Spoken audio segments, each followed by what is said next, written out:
6/2/2026, estamos no 4º ano e no dia 348 desde o início da inversão total. Sejam bem-vindos, eu os cumprimento. Sobre o relatório de situação. No relatório de hoje, vemos como mais um general russo foi baleado na que é considerada a cidade mais segura da Rússia. Também vemos críticas sérias ao exército ucraniano, ou melhor, à sua liderança. E o que também vemos é o desenrolar da guerra de Stalin e como os russos agora querem contornar isso. Em Moscou, o tenente-general russo Vladimir Alexeyev foi baleado. Segundo a mídia estatal russa, citando investigadores, uma pessoa ainda não identificada abriu fogo contra o homem hoje em seu prédio residencial e fugiu.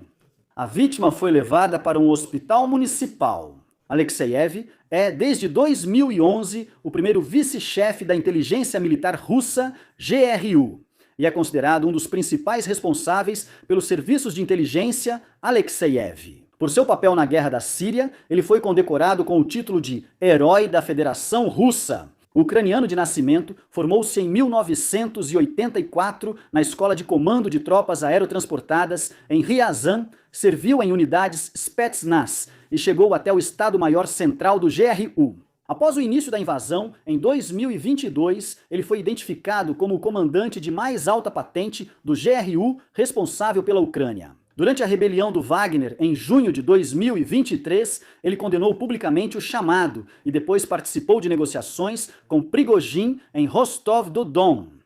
Ele está sob sanções ocidentais há anos. Os Estados Unidos o sancionaram por organizar ataques cibernéticos maliciosos. A União Europeia o sancionou em 2019 em conexão com o envenenamento de Sergei Skripal e sua filha no Reino Unido. Agora, outro general de alta patente foi baleado, e novamente na cidade teoricamente mais segura da Rússia, Moscou. Não houve mais informações sobre o estado atual dele, além do fato de que ele foi levado para um hospital, não há mais nada. Mesmo assim, o atentado se espalhou rápido até a linha de frente. A reação do campo nacionalista russo após o ataque ao tenente-general foi notavelmente nervosa. Um blogueiro militar proeminente fala abertamente sobre um exército vendido e pinta um quadro de decomposição interna.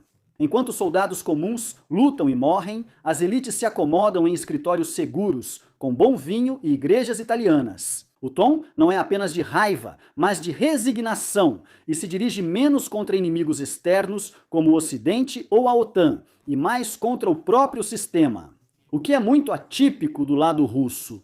Especialmente delicada é a acusação de que o verdadeiro perigo vem de traidores nos cargos públicos. Estariam repassando endereços e deixando oficiais de alta patente, incluindo generais do Serviço Secreto Militar, vulneráveis até nas escadas de seus prédios. Assim, surge a ideia central de que o aparato de segurança não apenas falhou, mas está ativamente infiltrado. E isso é um desenvolvimento completamente novo. Já vimos nos últimos atentados que, como general em Moscou, quase não se está mais seguro, e não foram poucos casos. Mas o fato das forças de segurança terem sido infiltradas é algo totalmente novo, pelo menos essa afirmação. Tais declarações vão além de meras explosões emocionais. Elas refletem uma paranoia crescente dentro do meio pró-guerra, que por muito tempo se considerou especialmente leal ao Estado e ao Exército. Quando até mesmo essas vozes questionam a coesão interna, isso indica uma perda de confiança que vai muito além do atentado em si. O Canadá reforça a defesa antiaérea ucraniana com o fornecimento de mísseis antiaéreos AIM. Kiev não informa a quantidade, e os canadenses também não. Os mísseis são especialmente adequados para fechar lacunas na defesa contra mísseis de cruzeiro russos e drones, aumentando assim a capacidade de resistência da defesa antiaérea ucraniana no setor dos mísseis ar-ar, em uma fase em que continuam os ataques russos à infraestrutura e às cidades. O contexto do anúncio é notável. O ministro da Defesa ucraniano destacou após uma conversa com seu colega canadense não apenas as entregas de mísseis, mas também discussões sobre produção conjunta de drones, treinamento e intercâmbio de experiências. Isso indica que a cooperação está evoluindo cada vez mais de uma simples ajuda militar para uma colaboração estrutural e de longo prazo. Assim como em outros países europeus, inclusive a Alemanha, a situação na frente sul está ficando interessante. Os russos conseguiram alcançar localidades na retaguarda através de Dobropilja e fincar bandeiras nos pontos marcados com alfinetes vermelhos. Agora eles também já chegaram ao ponto marcado com o alfinete verde e também fincaram uma bandeira ali. De forma semelhante, vimos isso na época do chamado movimento Orelha de Coelho, de Pokrovsky. Todo mundo propagandeou isso como um avanço incrível, mas na verdade não foi, como eu pude provar várias vezes. Aqui pode ser algo semelhante. Também vemos padrões parecidos, mas ainda não quero afirmar isso com certeza. Portanto, a ênfase continua sendo em pode ser. Eu mudaria de opinião se houvesse mais geolocalizações russas em Dobropilja ou em algum lugar entre elas, mas praticamente não há nada. Eu suponho que aqui um pequeno grupo de soldados está causando confusão novamente. Com isso, não quero menosprezá-los, afinal eles conseguiram contornar a defesa ucraniana. Mas a localidade de Ternovat, por exemplo, é um dos lugares onde recentemente soldados russos foram capturados por um drone.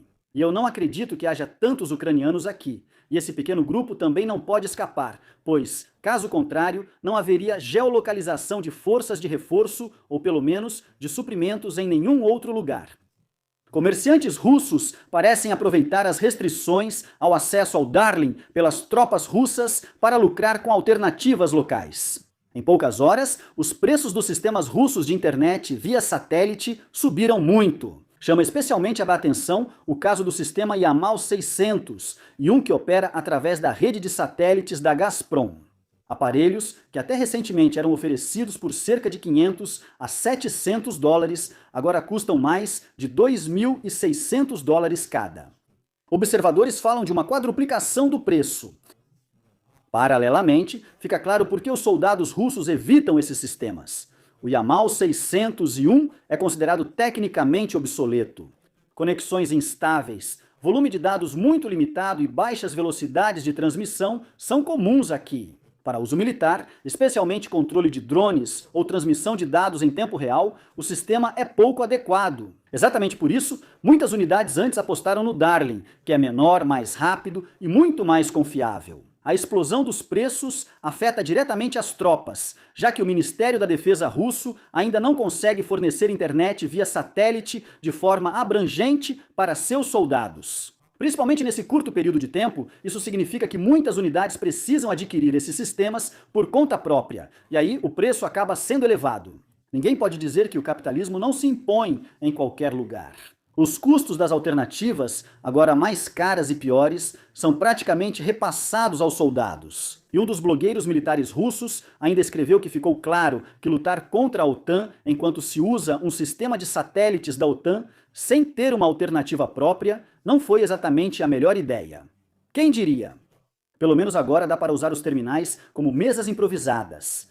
Com a queda de Rulgepole e a subsequente conquista de uma localidade vizinha, os ucranianos perderam um dos dois pontos-chave na rota em direção a Zaporizhzhia.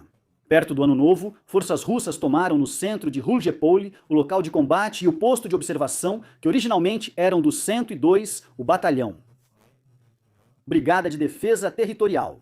Mais tarde, porém, ficou claro que se tratava do 1º Batalhão da 106ª A.